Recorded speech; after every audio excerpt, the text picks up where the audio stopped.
When I signed my will that morning, my hands trembled. Not because I was afraid of dying, no, I had made peace with that long ago. It was because I knew what I was about to do would change everything. I was leaving part of my home, my savings, and my most precious things to someone who wasn't part of my blood. Someone my children called an outsider. I remember sitting at my old wooden desk, the morning light coming through the lace curtains, the sound of birds outside mixing with the scratch of my pen. The lawyer beside me kept his voice low. "Are you sure about this, Mrs. Abil?" I nodded slowly. "Yes. I'm sure." He gave me a long look before sliding the paper toward me. And as I signed my name at the bottom, my heart whispered, "This isn't betrayal. This is love." But of course, love can be misunderstood. And when my children found out what I had done, they didn't see love. They saw betrayal. They didn't even wait to hear my reason. They looked at me with anger, with disbelief, as if I had given their childhood home to a stranger. And maybe, in their eyes, I had. But if they had lived what I lived, seen what I saw, and known the kindness that saved me when even my own family turned away, they would understand. This isn't a story about greed or money. It's about gratitude. About how sometimes, the person who shows you the purest form of love isn't the one who shares your blood. And maybe, one day, when they hear my full story, they'll forgive me. Maybe they'll even thank me. Hello, my dear friends. My name is Grandma Abil, and this is the story of the will I wrote in secret to protect an outsider, and how my children reacted. Thank you for being here to listen. If my story touches your heart, please subscribe to the channel, share it with someone you love, and tell me in the comments where you're watching from. And if you have your own story about love, family, or forgiveness, I'd love to hear it too. Now, let me take you back to where it all began. I live in a small town at the edge of the hills. My husband, Daniel, built this house with his own hands nearly 50 years ago. It's an old two-story home with a wide porch and the smell of pine in the morning.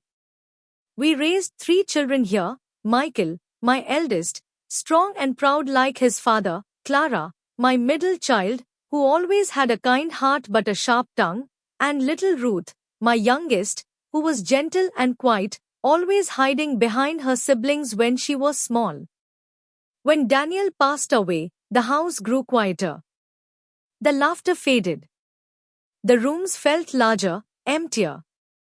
For a while, I tried to fill that silence with baking, gardening, visiting the church ladies. But the nights were long. Too long.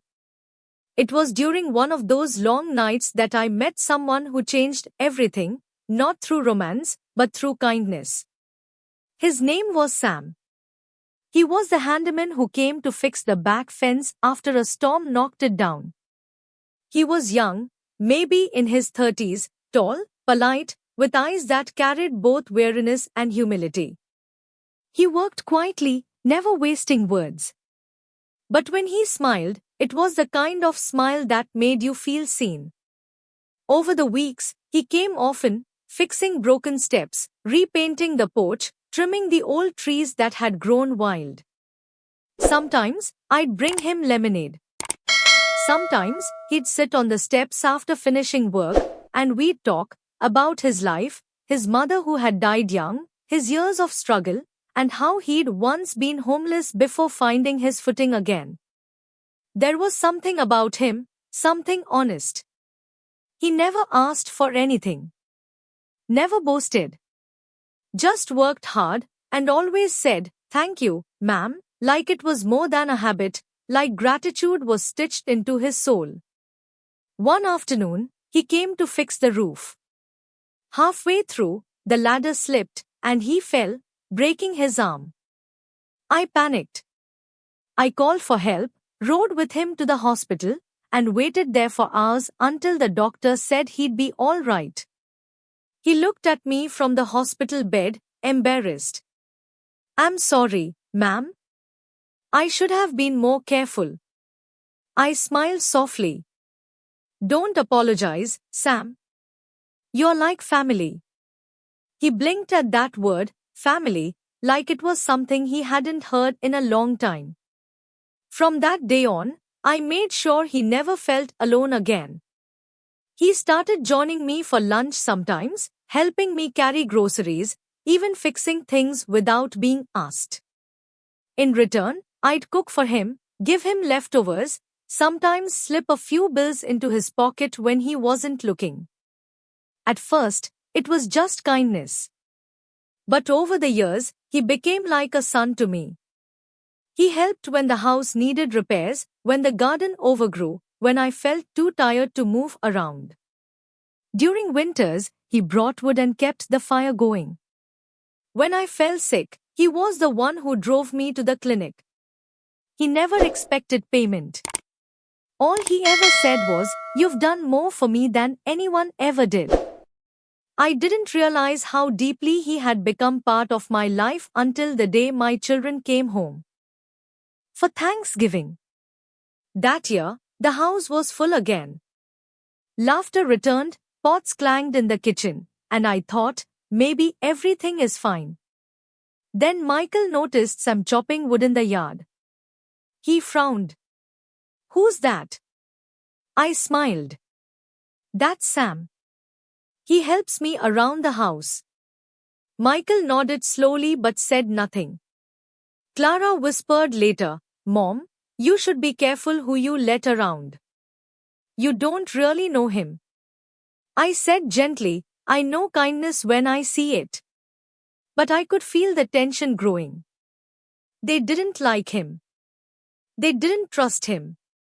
To them, he was an outsider, someone who didn't belong in their father's house. A few months later, I fell ill again, pneumonia. It was Sam who stayed by my side. He cooked, cleaned, gave me medicine, and even read to me when I couldn't sleep.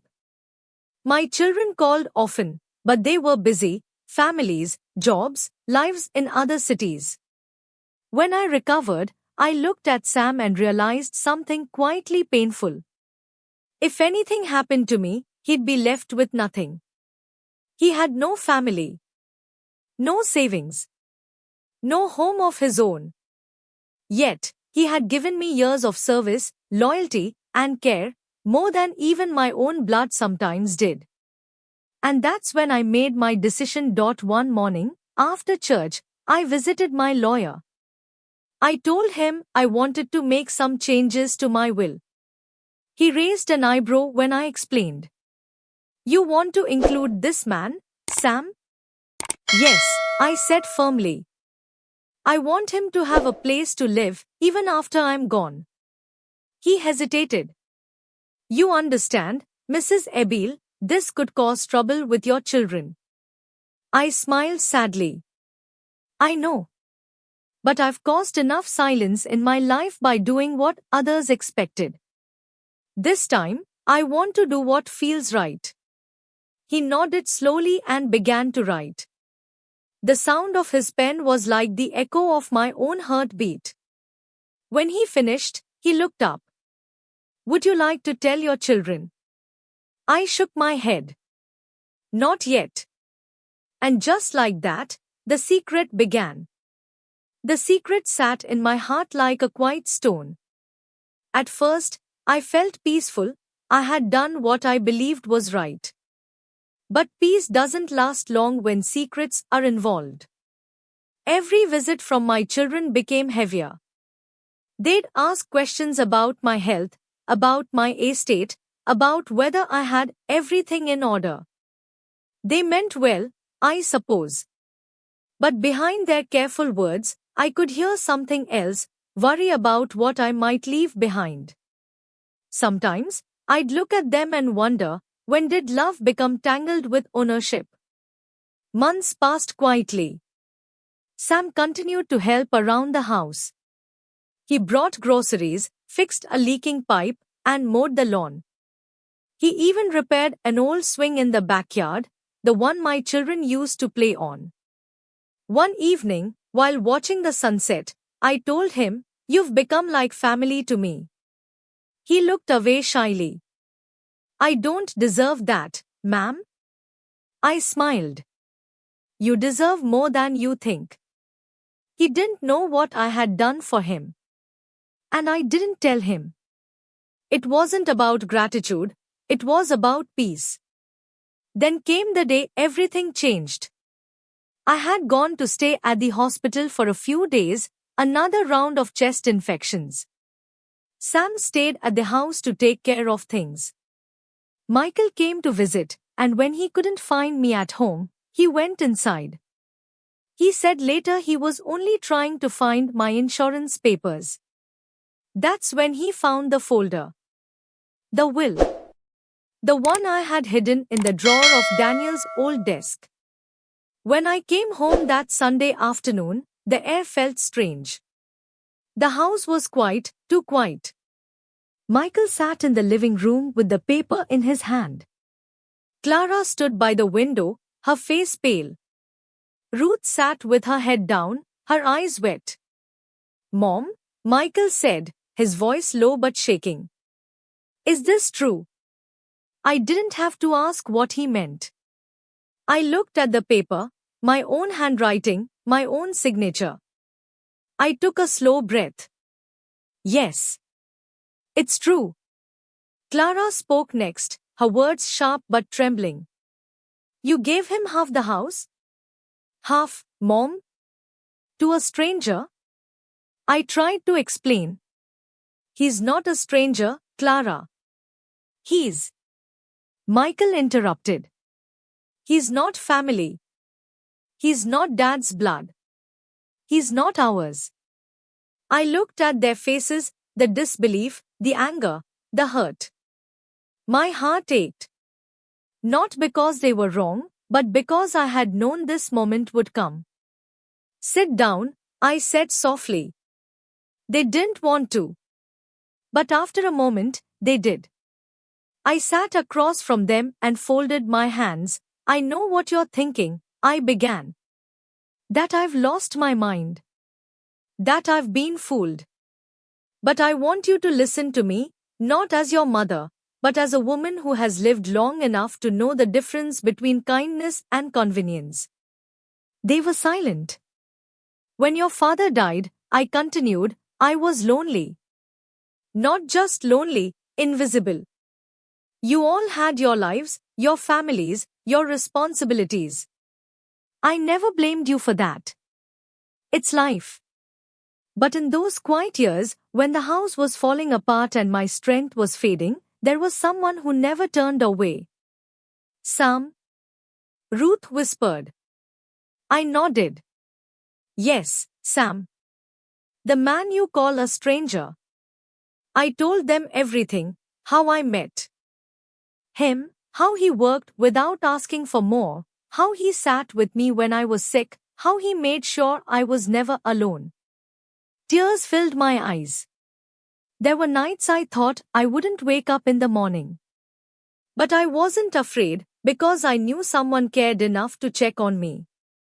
Not for inheritance, not for obligation, but for love. The kind of love that expects nothing in return. Michael rubbed his forehead. "Mom, we didn't know you felt that alone." "I didn't want you to feel guilty," I said gently. "I just wanted you to live your lives." But he made my days lighter. And I made a promise to myself, if I ever left this world, I'd leave him something that said, "Thank you." The room was silent for a long time. Clara finally spoke. "You should have told us." "You wouldn't have understood," I said softly. "You didn't give us a chance," she replied. She wasn't wrong. I had chosen silence over conflict, and now, that silence had become a storm. I stood up and walked to the window. Outside, the garden glowed under the afternoon light. The swing Sam fixed swayed gently in the wind. Do you remember, I said quietly, how your father used to say that love is not measured by blood, but by sacrifice? They nodded slowly. Well, I said, turning to them, that's what I did. I repaid a sacrifice with gratitude. That's all. Ruth came closer, tears in her eyes. Mom, we were afraid you were being taken advantage of. We just want to protect you. I smiled faintly. I know. And that's love too. But sometimes, protecting someone means letting them choose what gives them peace. She hugged me then, quietly crying. Michael stood there for a long moment, then sighed and sat back down. Clara looked away, her eyes red. For the first time in a long while, I felt the walls between us soften. A week later, Sam came by. He didn't know about the will, not yet. He just came to drop off some tools and check on me. When he walked in and saw my children, he froze. Michael's jaw tightened. Clara folded her arms. Ruth offered a small smile. I said, Sam, this is my family. Michael, Clara, and Ruth. He nodded politely. Nice to meet you all. Michael didn't answer. But I could feel the tension lifting slightly when Sam helped me to my chair and brought me water. His care wasn't showy, it was simple, natural. And I think, in that small moment, they began to see what I had seen for years. That evening, after he left, Michael said quietly, he really does care about you, doesn't he? I smiled. He does. And I care about him too. Not as a replacement for you, but as another soul who gave meaning to my days. He nodded slowly. I still don't agree with your will, he said. But I understand better now. That was enough for me. Weeks passed, and the storm began to fade. My children didn't talk about the will much anymore. Maybe they realized I wouldn't change it, or maybe they had finally accepted my choice. Sam continued to visit, though now he came less often, perhaps out of respect, perhaps to give space. He'd still bring me fresh bread, fix a broken hinge, or check the heater before winter. And my children began to greet him, not warmly at first, but politely. That was progress. One evening, I called them all over for dinner. The table was set the way Daniel used to like it, candles, old plates, and soft music playing from the radio. When we finished eating, I cleared my throat. I want to thank you, I said. For listening, for trying to understand. I know it wasn't easy. Michael smiled faintly. You've always been stubborn, Mom. Clara laughed softly. That's where we get it from. We all laughed, and for the first time in months, the air felt light again. Later that night, after everyone had gone to bed, I sat on the porch and watched the stars. Sam came quietly to drop off some firewood. I smiled. You're always working. He shrugged. It keeps me at peace. Then he said something I'll never forget. Mrs. Zebil, you gave me more than a home. You gave me a reason to believe good people still exist. I looked at him, my eyes warm. And you gave me something too, Sam. You gave me family when I thought I had none left. We didn't need many words after that. Sometimes silence can be more powerful than speech. Months later, when my health declined again, I spent more time in bed. My children took turns visiting, bringing soup, flowers, and laughter. And every time they came, they greeted Sam like an old friend. One day, I overheard Michael say to him, "Thank you for taking care of our mom when we couldn't." Sam just smiled and said, "She took care of me first." Tears filled my eyes as I listened from the other room. At that moment, I knew everything had come full circle. Now, as I sit here by the window, the sun warm on my face, I know my time is coming near. But I am not afraid. I look around this house, the home Daniel built, the laughter of my children echoing in the walls, and the steady kindness that carried me through my later years. And I feel only gratitude. Sometimes, love finds you in unexpected forms. Sometimes, it wears the face of a stranger who becomes family. When people ask me about the will I wrote in secret, I smile softly and say, it wasn't about money. It was about peace. Because peace is what we all seek when our days grow quiet. And gratitude, real gratitude, is the gift that keeps your heart light, even when your body is weak. I know my children will remember me not for the things I owned, but for the lessons I left behind. That love can stretch beyond blood. That kindness has no borders. And that sometimes, protecting someone who once protected you is the most human thing you can do. As for Sam, he still lives nearby, tending the garden, keeping the house warm. He visits every morning, brings flowers, and talks to me as if I'm still sitting in my chair. And maybe, in a way, I still am. Because love doesn't end when a life ends. It lingers, in laughter, in memories, and in the quiet forgiveness that heals old wounds. If you're listening to my story now, remember this. Do what gives your heart peace. Even if others don't understand right away. Love, when given freely, always finds its way home. Thank you for listening, my dear ones.